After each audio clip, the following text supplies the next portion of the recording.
Land title companies do dumb stuff. Land surveyors do dumb stuff too, but today we're talking about some of the dumb stuff land title companies do. I'm going to just give you my standard disclaimer here at the beginning of the video. Despite what people think, I do not hate title companies. I think title companies play a really critical role in the commercial real estate system here in the United States. I absolutely believe you should get land title insurance on your next commercial real estate transaction. I just think you need to understand what protection it offers and what protection it doesn't offer, and you need to work with a good title company. Don't get your title insurance based on the lowest price you can find.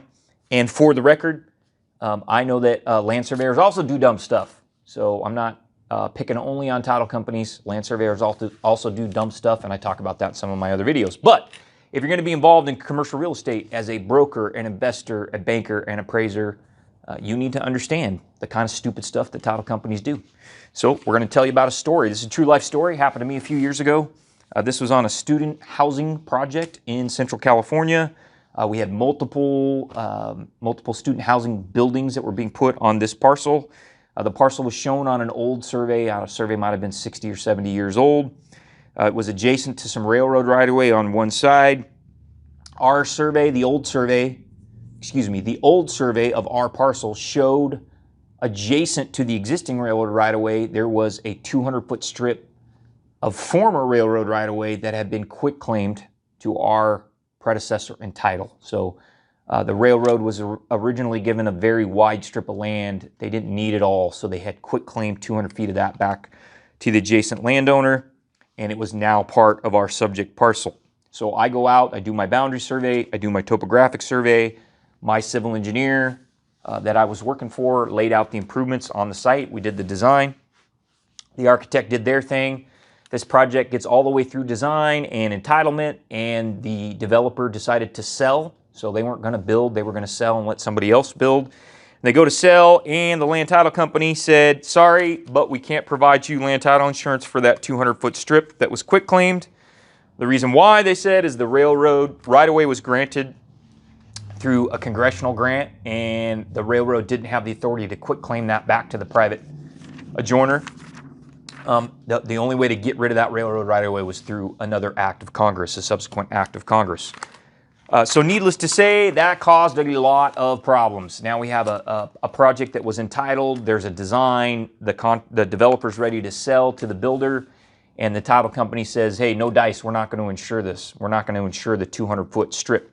I will just add that on this particular parcel, that 200-foot strip was not an insignificant amount of the total parcel area.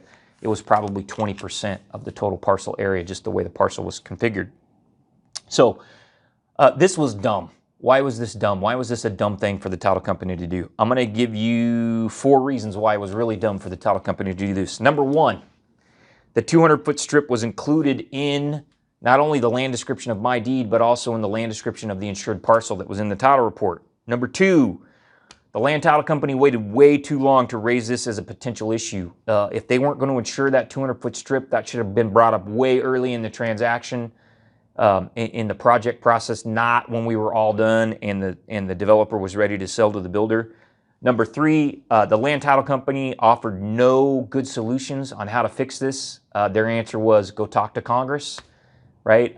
There's an expression in the English language. It was like trying to get an act of Congress. So we literally use Congress, trying to get Congress to do something as a description or an illustration of a process that takes way longer than it should. So the land title company didn't offer any good solutions. I have the feeling this probably could have been taken care of with a quiet title action, but the title company didn't offer that.